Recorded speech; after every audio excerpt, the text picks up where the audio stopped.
Pacific Rim Uprising, from the idea to the theatrical release, was bound to fail no matter what, and the reasons for it could have easily been avoided. The first and biggest reason, Guillermo del Toro was not directing it. Unlike the first film, this one was directed by Stephen S. DeKnight. He tried to aim for a lighter, action-packed, more blockbuster-esque film as opposed to its first predecessor. And because of that, it lost its weight, atmosphere, and sense of scale, leading it to be way different than what we knew from the first Pacific Rim. While the idea of kaijus and Jaegers were there, it wasn't nearly as grounded as the first film was, and it honestly just didn't seem like it took itself seriously. Second, they tried to imitate that of the Power Rangers, which is honestly a smack in the face to the entirety of the Power Rangers franchise. Unlike in the first film where the Jaegers felt slow, heavy, and massive, this film does the exact opposite. Jaegers run, flip, and spin like there's no weight applied, kind of just going away with the entirety of the realism of what the first film had. And the biggest issue from this topic is that in the first film,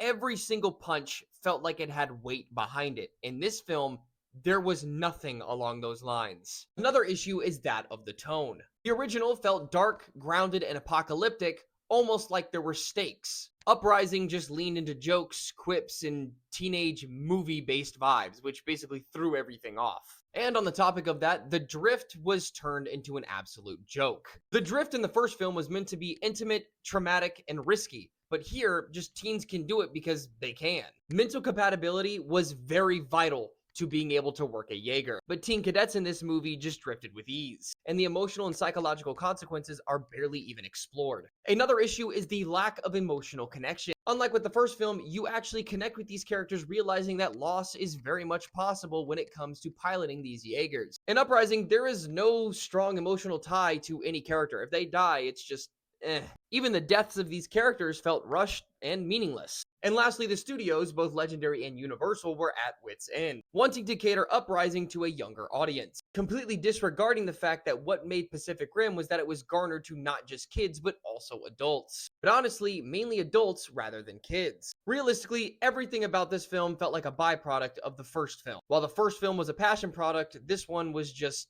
made. And the difference is said and shown in literally every part of this film. But I want to hear from you. What did you think about Pacific Rim Uprising, and do you consider it the second film in this franchise, or just does it not exist?